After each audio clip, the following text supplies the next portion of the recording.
Wow. Thank you very much. Thank you, everybody. Thank you for coming out here. This is great. You know, I'll tell you how I'd like to spend our time. I want to talk a little bit about the lessons learned from Shark Tank and Dragon's Den, because there's some amazing elements to what that show has become all around the world, not just in Canada and the United States, but in Britain and other countries.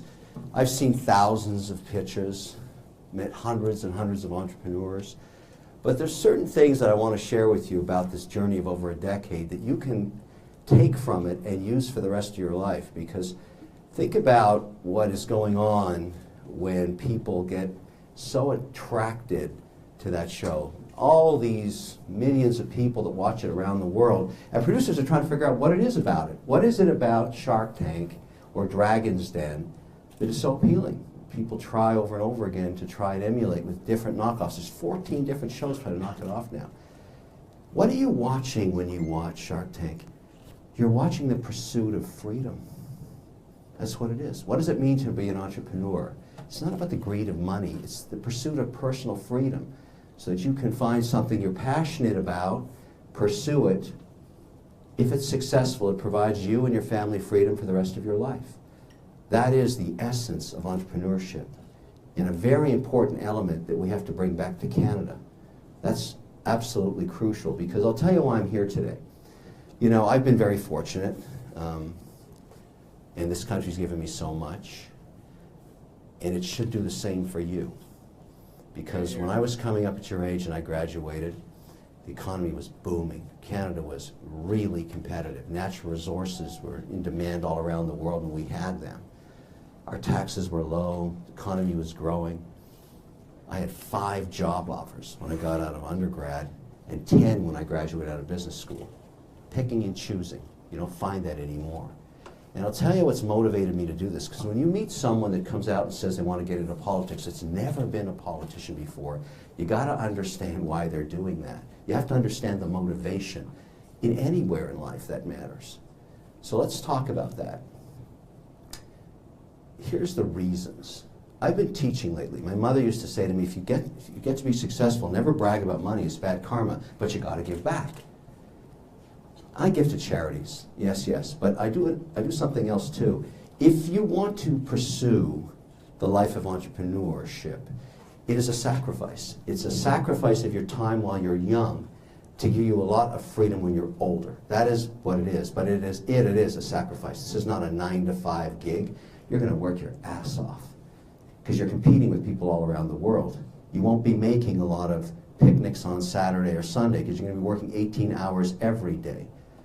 But it's important not to celebrate success, but when I teach these classes now, as I do all across the country, I talk about the mistakes I made, because what I'm trying to do is impart wisdom into those that are going to take that journey so they avoid those mistakes and make their path easier, because it's hard enough to be an entrepreneur.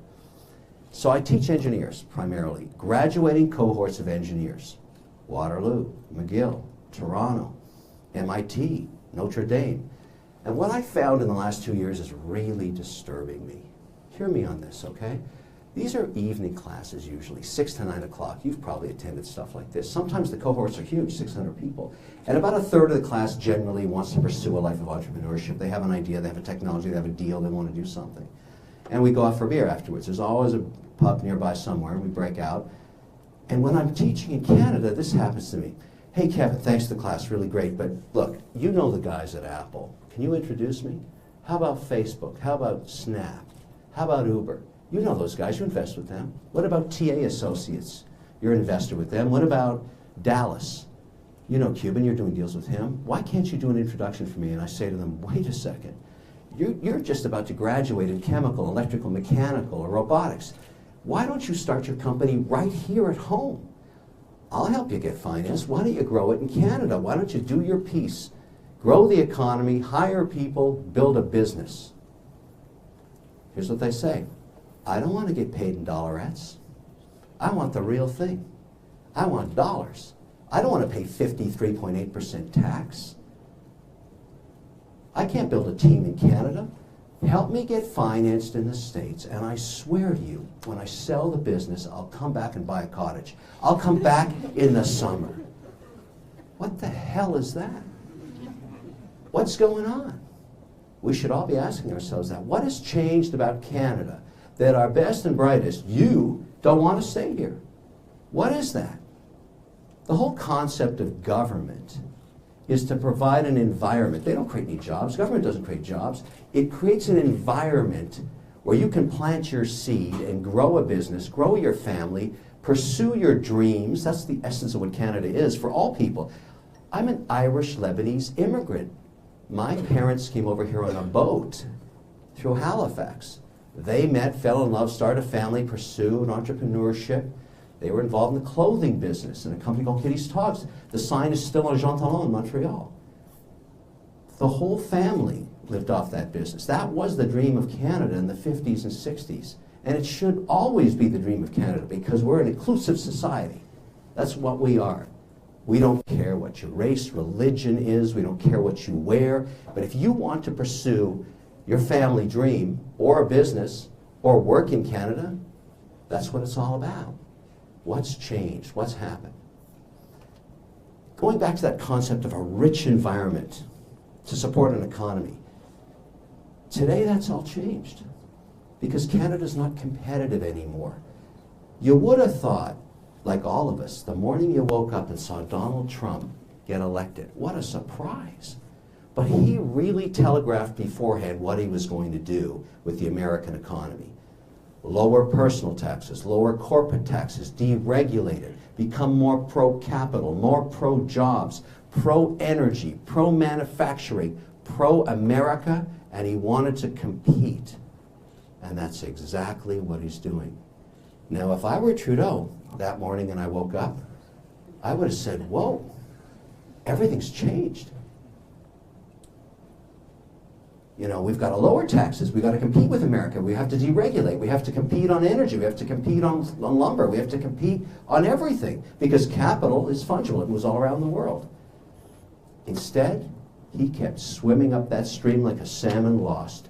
More taxes, more personal taxes, more corporate taxes, more regulation, more moratoriums on natural resource development, more carbon tax federally on top of provincial, making Canada today the least competitive jurisdiction in North America. Mexico, the United States, Canada. Highest taxes, more regulated, more carbon tax. Do you think, I mean, get this.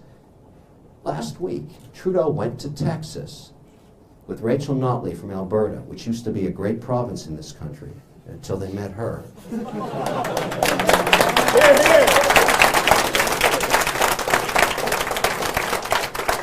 And you know what they did? They gave a lesson about carbon tax to Texans. I can't even imagine how that went down. You don't go to Texas and talk about carbon tax. Texans don't do carbon tax. They compete. They lower corporate tax, they lower regulations, and they're kicking our heinies in development of oil and gas. By the way, the same day she was down there with Trudeau talking about how proud they were to tax their own country into oblivion with carbon taxes, Shell pulled $12 billion out of Canada. Where did they take it? Texas. That's where it's going, where they compete. That matters a lot. Now look, like everybody else, I wanted to give Trudeau a chance. But what got me into this race was not the engineers alone. It was this moment. I've got a 20-year-old son in engineering here, right here in Canada at McGill. And I got a 24-year-old daughter, okay? I saw that document. You could time my entry into this race when that document came out of the Trudeau government that said we're going to run deficits under his leadership for the next 38 years, leaving this country $1.5 trillion in debt. There is no chance in hell I'm going to let him do that. That tells me, you know what? Here's what's going to happen.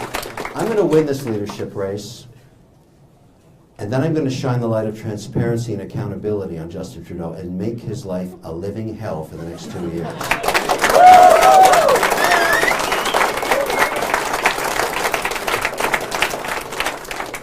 I can read a balance sheet. I can read an income statement. The key to this is to understand what that really means. Big numbers like that sometimes fly right over people's heads, but what it means to you and your children and their children is that money is borrowed. You have to pay interest on it. There's only 36 million Canadians. You have to pay your portion of that interest in perpetuity. Getting out of that much debt is next to impossible. So what happens is, what used to go to help you and your children on education, or on health care, or on social services, or the arts, that's now going to a foreign country to pay for interest. Trudeau doesn't understand that. He's never run a business. He's never read a balance sheet. Never read an income statement. Never had to deal with the challenge of making payroll on a Thursday. Doesn't understand the compassion of people that do want to pursue that or respect them for doing it. He's never done any of that. He was born with a silver spoon in his mouth. Doesn't understand what it takes to do it on your own. When I got married, I had nothing. I've made every dime myself. I'm not a politician. I don't owe anybody anything. I ask a very simple question of all of you. How is it possible a country as rich in bounty as ours, we have everything everybody wants all around the world, and more than anybody has of all of it. We have the largest border on earth. Where is it written in the Canadian Constitution or on your passport where it says you have to suffer incompetence and mediocrity in government? Why? Why? Why? Why don't we change it? Why don't we bring some executional excellence to the business of running our country? Why don't we look at other countries that have done the same thing? Look at Switzerland. There are no deficits in Switzerland. The people hire good managers to run their country so that it can provide all the things they want, and they don't take risks with debt because they set goals and they achieve them. The definition of leadership is to find great people and ask them to do extraordinary things for you. Now let's talk about Trudeau as a manager. He talked about diversity, diversity, diversity, diversity. I applaud it. He never, ever once uttered the word competence. Competence.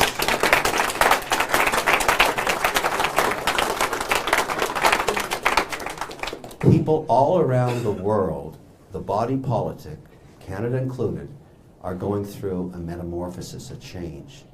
They're sick of getting bullshitted by politicians. Tired of it. Spinning crap all the time.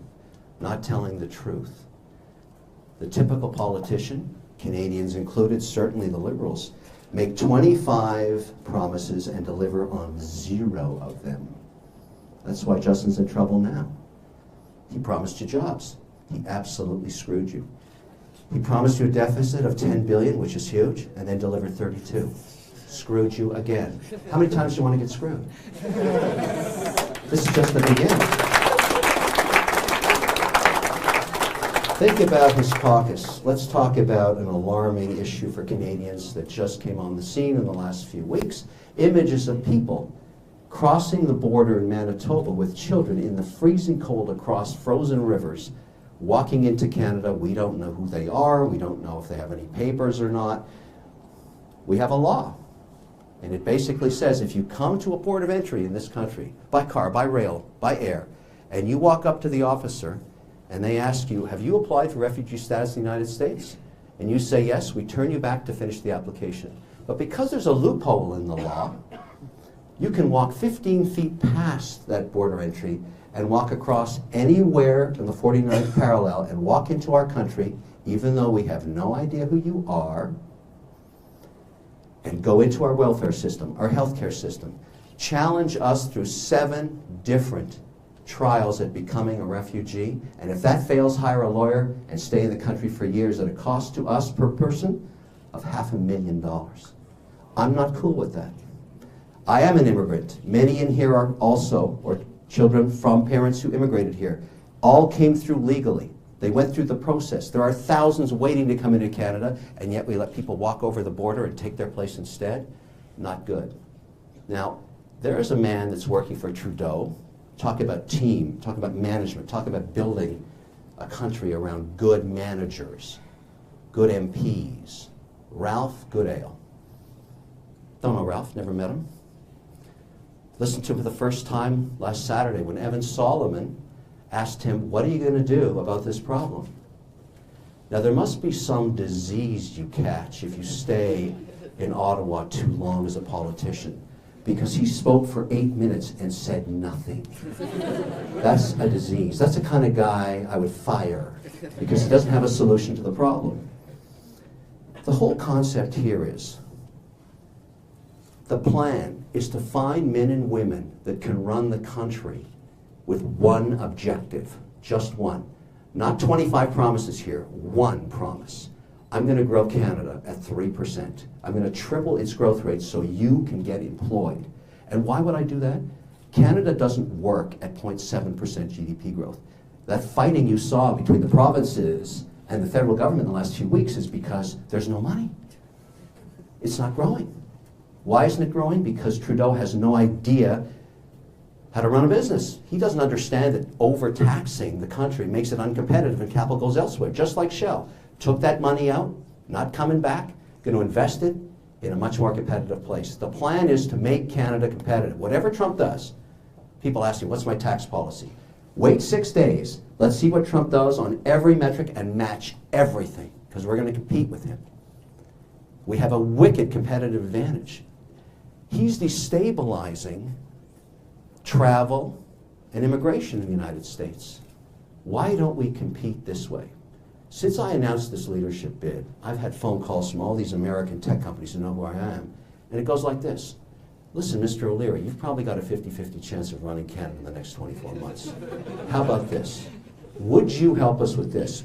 Some of the best mathematicians on earth are from Syria, Iran, Iraq. Legendary Persian mathematicians now working in robotics, biotech, advanced in artificial intelligence. They won't come to our coding facilities in America anymore because they're worried about their wives and kids. How about this deal? We build a facility in Canada near a university. Could be this one. We then hire people that want to come and work for our company, starting salaries $80,000 up to $250,000 a year. But you got to give a passport to their wife or significant other and their children. Would you do that deal? And I said, let me think about that for 1 nanosecond. Yes, I would. I'd do it like that. Because think about India. Modi, we're competing with now. India's planning on growing at 7%. Wow. How's he doing it? Digital, baby. All digital. Every single industry is going to get digitized, including all the natural resources there. We're going to do the same thing. Coding, robotics, digitization. I want all those jobs in Canada. We've got to compete with those guys. We have to expand our horizons. Our agricultural resources. I was just in Saskatoon yesterday. New plan. Let's go to China. Let's sell lentils. We're the best growers of lentils in the world. Why haven't we opened it up yet? Why don't we get on board and start thinking about selling all around the world? My attitude is if a politician opens their mouth and doesn't create a job, they are wasting oxygen. That's basically how it works.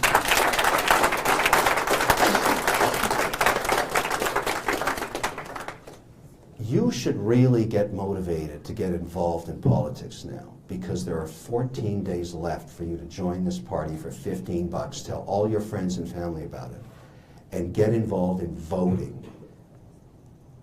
It's not only a constitutional right, in my view, it's your obligation.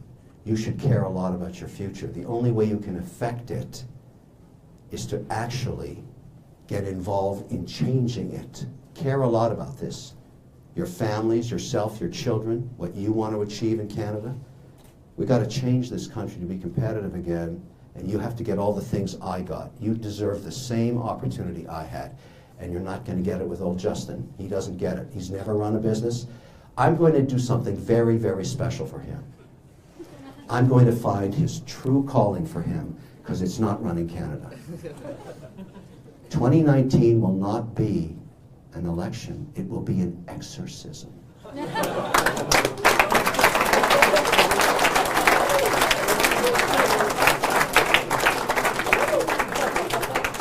The plan is simple. I will go there.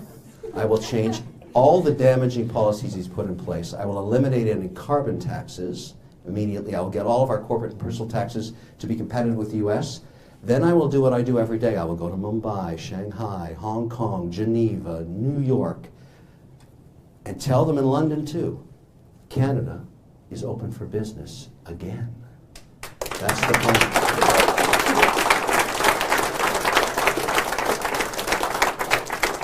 Two more thoughts for you. When Harper had his first majority mandate, the Conservative Party was 324,000 strong. Today it's under 100. It's 88,700.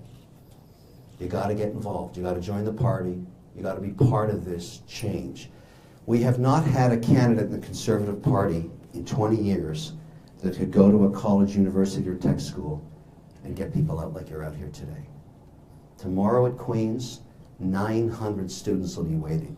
Laurier, 800. I'm talking to all of them. Why? Because Trudeau did something remarkable. He got you to vote for the first time. You are now the most powerful aspect of Canadian politics. People 18 to 35 years old will determine the leadership of the country for the next 20 years. You awoke, you're motivated, and now I'm going to go to every university campus across the country, and I'm going to tell them the truth about Justin Trudeau. Very simple. He screwed you. And I'm going to pull you all back into this party. While he's screwing up in Ottawa, I'm taking the base back in the Conservative Party, just to make sure you understand what the definition of this party, your party, is going to be. We will never legislate morality, ever, ever. I'm Irish Catholic. If you are pro-life, I understand you. My daughter is pro-choice. I understand her. There's room for everybody in this party. I don't care what your pursuit of happiness is. LGBTQI, I've got your back. Look at my office. All of those are represented with the people I work with. Why? Because they do great work. I even have the guy running O'Leary Ventures is a card-carrying liberal. The only intelligent liberal in the country works for me.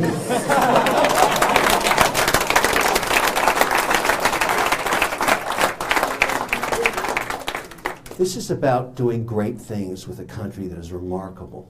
So much bounty, only 36 million people. We can really kick ass here. We just got to get in gear and focus on what matters. Whatever makes you happy, whatever your moral compass is, I am totally cool with it. I have your back, all right? Let's understand that. This party will never, ever, ever, ever want to deal with the compass that you pursue with your life. Whatever you want to do with your family, whoever you want to be happy with, I'm okay with it. This is about growing the country at 3% GDP growth. That's the focus of what I'm talking about. I want you to get a membership in the next 14 days and vote. Get everybody out you know to vote. Get on board this movement, because we're going to take this country back and make something happen for all of us that we've been missing now for a long time. We got to grow. We got to compete. We got to be proud of our country. That has to happen. Canada. It should be, when I'm finished with you in the next 4 years, the envy of the world. That's the plan. Are you on board? Yes.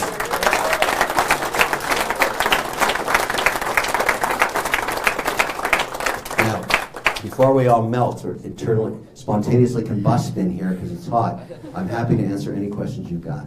Yes, sir. Mr. O'Leary, the one question I have is, although your plans for the economy is great, you have budget plans. However, you got to take into consideration that a lot of people, they don't really necessarily care if they understand the economy numbers. They simply want to do what is ethically correct.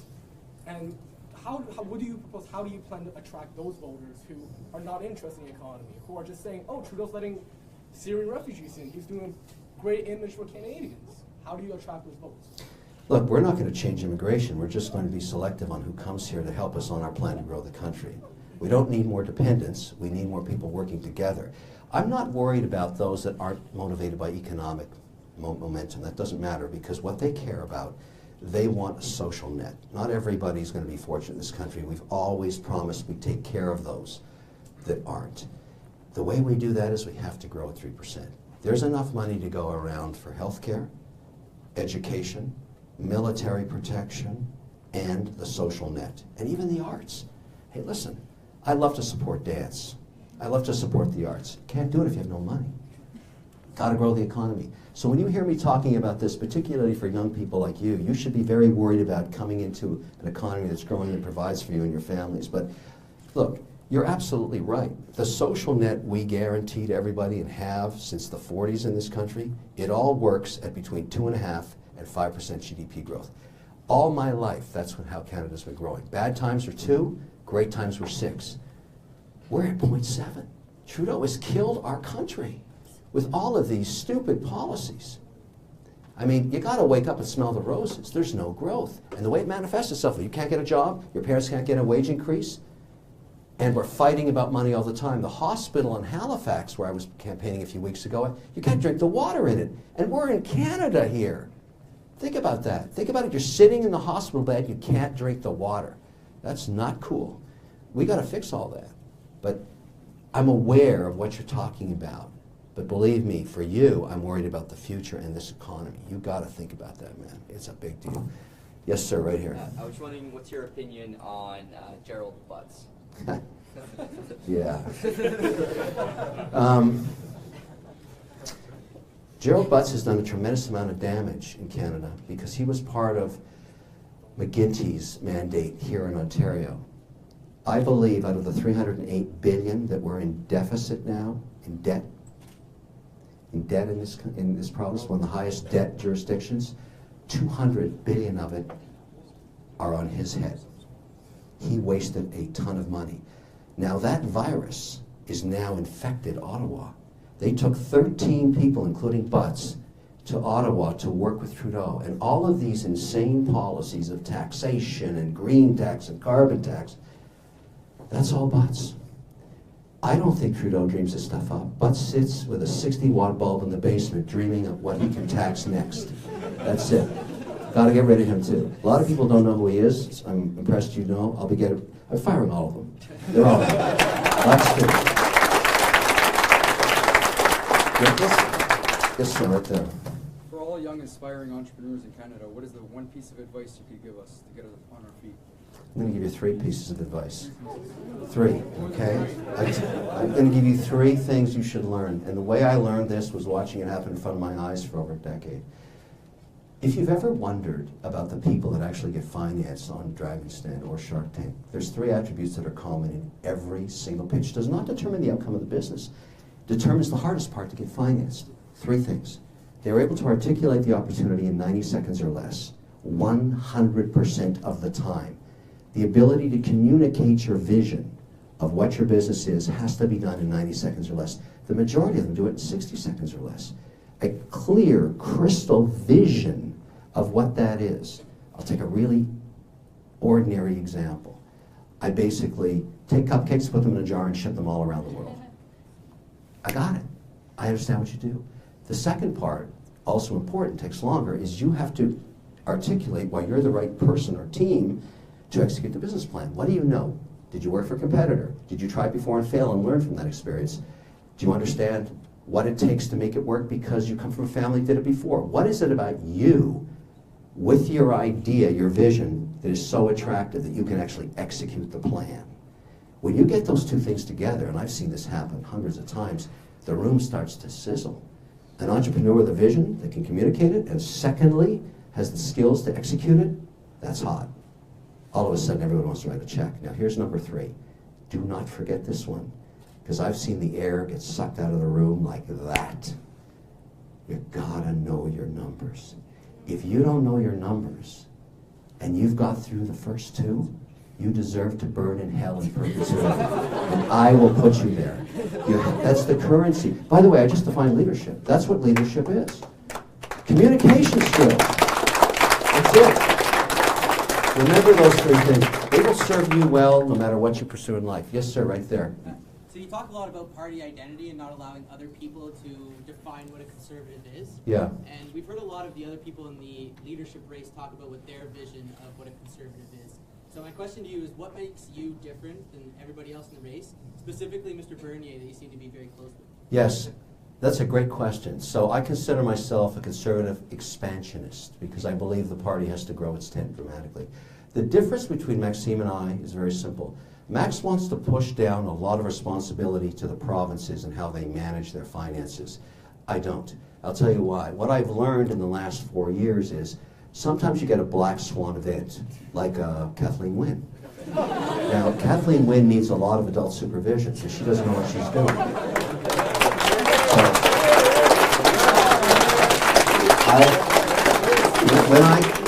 When I tell you that we're going to get a 3% growth mandate for this economy, every single leader of every province and every municipality has to get on board.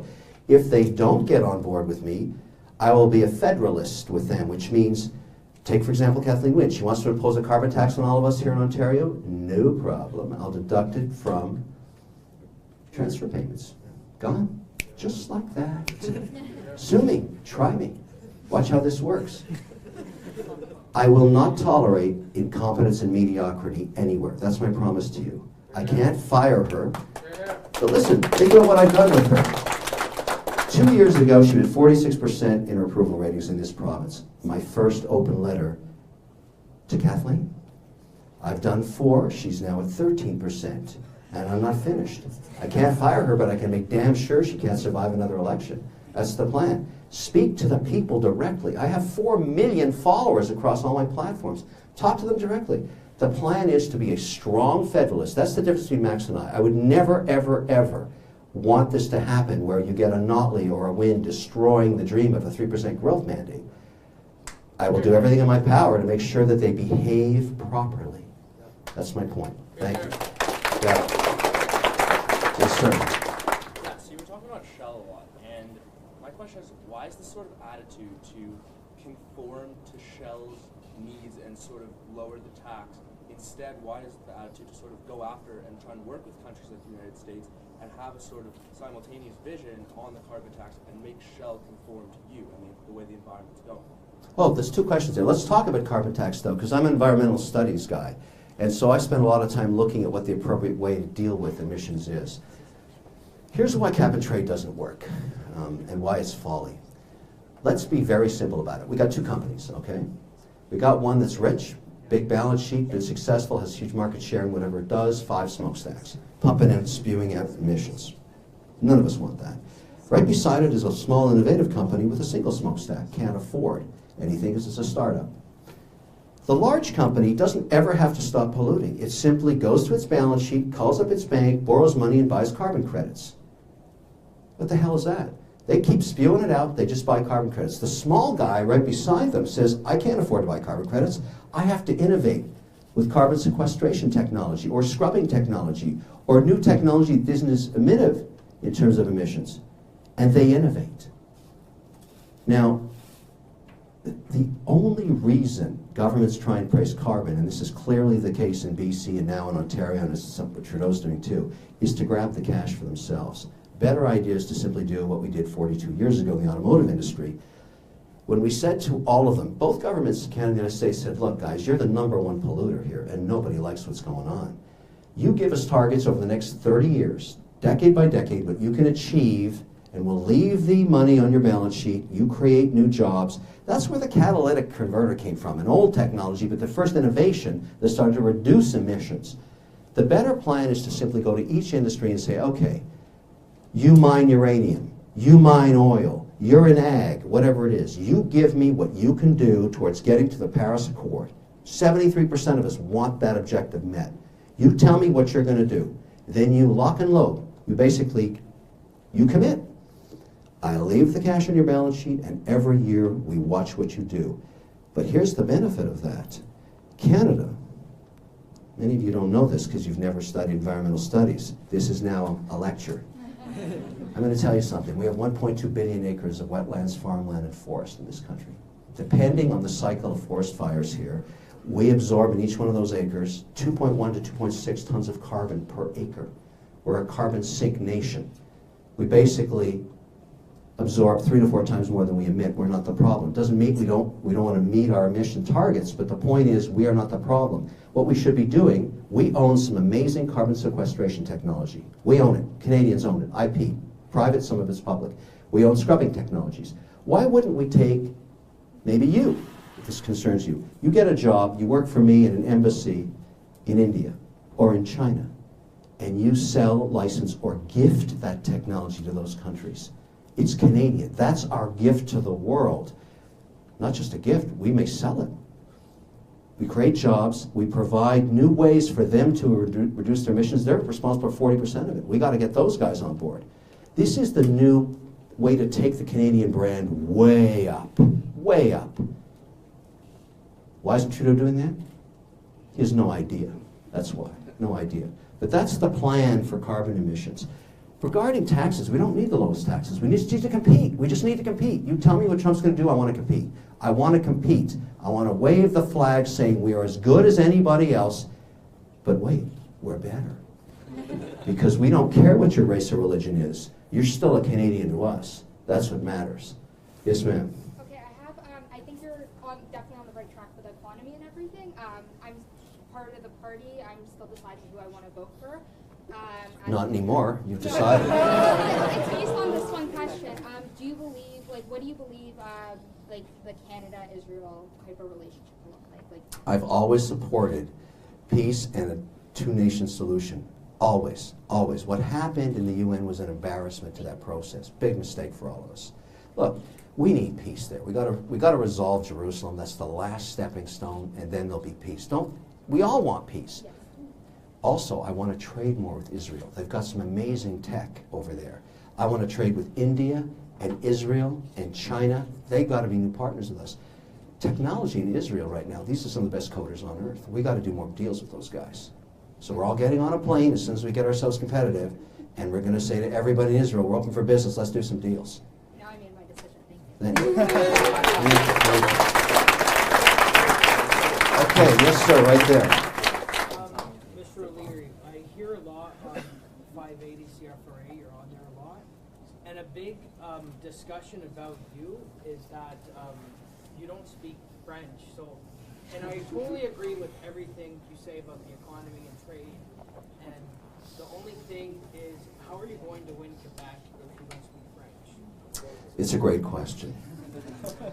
I've immersed myself with a coach now, trying to get in an hour to 2 hours a day, but I'm not going to learn fluent French in 15 days before the membership vote's over. It's a commitment. We haven't had a modern prime minister that hasn't at least respected the language.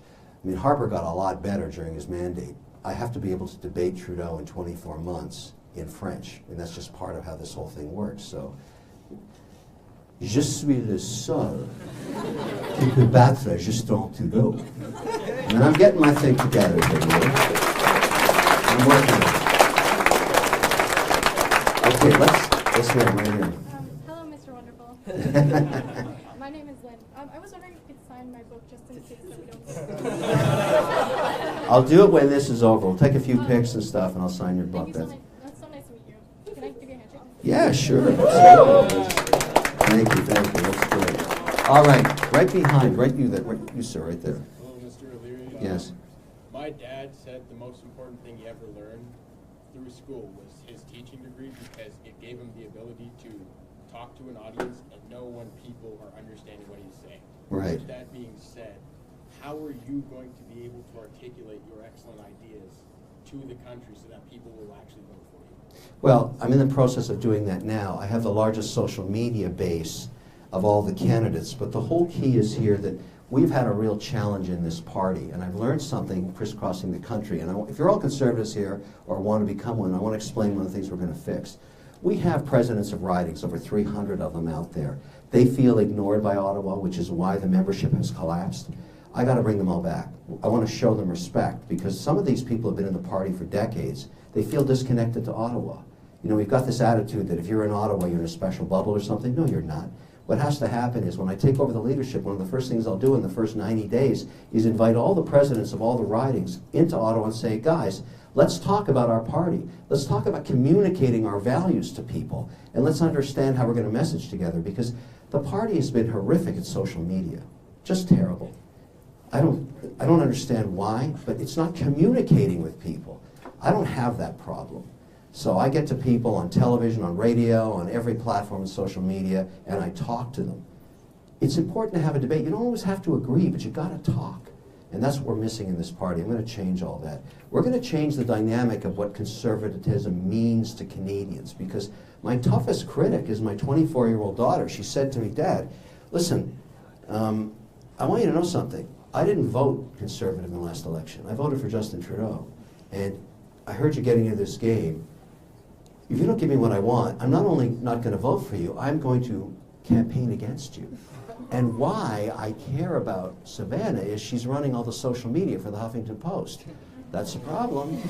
So I asked her, what is it you want? And she said, what matters to me a lot is I want to know that you have my back on all the rights that I now believe matter to my generation, LGBTQI, those are her friends.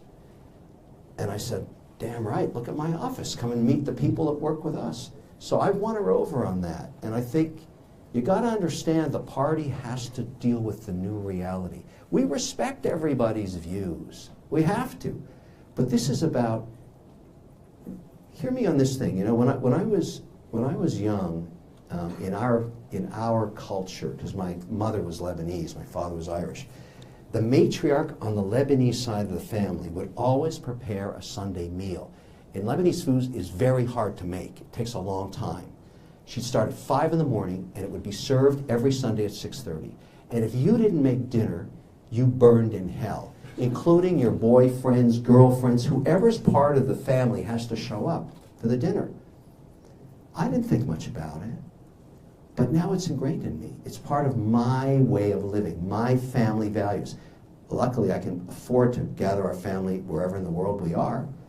That's the freedom I talked about earlier about being an entrepreneur. But that cultural element is what the party has to understand, and it will under my leadership. That is what the definition of being a Canadian is all about. That has nothing to do about money. That's the freedom that we enjoy and makes our country unique. Yes, sir, back there.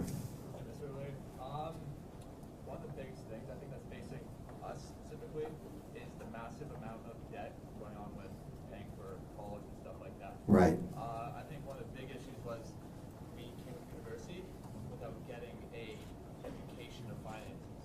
Yeah. I hear what you're asking. You're damn right about that. So at the age of 5 years old, I've written 3 books about this. They've all been bestsellers in Canada. You know, what's going to happen in school is we're going to do 2 things. We're going to teach financial literacy and also cultural and ethnic diversity. This isn't about religion. This is about understanding the tolerance you need. What makes a Lebanese different from an Irish, from an Italian, from a Hindu, from a Sikh. No one's born with hatred. They're just uneducated. And so we got to change that in our own culture. And financial literacy, 5 years old, you'll know what a credit card is in Canada when you're 5. You won't be able to use one, but you'll know what it is.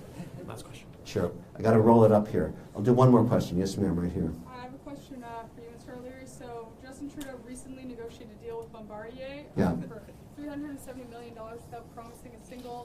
without making them promise a single job to Canadians. Do you scrap that deal? And if you renegotiate it, how do you renegotiate it? It's a great question. It also shows you what lack of skills he has in negotiating anything. So that deal is called a repayable loan. What loan isn't repayable? So the problem with Bombardier, for those of you who are in business, it has a dual voting class share, which is a very bad structure for shareholders. It has screwed shareholders for 20 years. Basically borrowing money, not changing its corporate governance, not guaranteeing any jobs, and wasting it. The stock has been a disaster for shareholders. What Bombardier wants is actually $2 billion.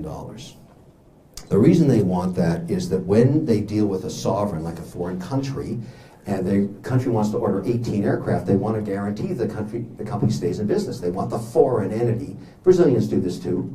There's other countries that do the same thing. If we want strong aerospace, we might consider it. But here's the kind of deal I would do with Bombardier. First of all, I'd say, okay, you want $2 billion? I'm going to send in the Caisse Depot, which is a private equity firm in Quebec, one of the best in the world, that does market-based deals. I'll send their team in to meet the management, look at the workflow, look at and assess how the company is structured, then come back to me, and we'll probably structure it this way. A third of it, 600 million in equity at a massive discount to where the share price is trading at. Number two, something called mezzanine debt, which is a higher interest rate for a shorter period of time, maybe 3 to 5 years, let's say 7 to 9%, another 600 million. And then another 600 million in long-term debt. And I will reserve the right for the Canadian people to get a piece of each of those without any restrictions on when they sell them. I will make money in investing in Bombardier because I will treat it like it's my own money. That's how I would actually do a deal with Bombardier, and I would erase the dual voting class share. And if they don't want to do that with me, they can go bankrupt first and restructure. They'll never get another voting class share. But we're going to stop getting screwed by any company. If we are bailing out companies because we want to keep jobs, we are going to make money. We are going to treat them as they are, broken, and we're going to take deals that are market-based. What I just described to you is a real private equity deal that I would price along with a private equity firm, and I would put one person on the board to keep an eye out for us as taxpayers. We would build up that aerospace ability. I've got other ideas for what to do with that as well, but the point is, it's a great last question. Here's what I'm promising all of you. No more stupid deals. That's it. Okay, guys, gotta wrap it up. Thank you very much for your time. I'll sign your book. If you want to do a few shots, let's do it.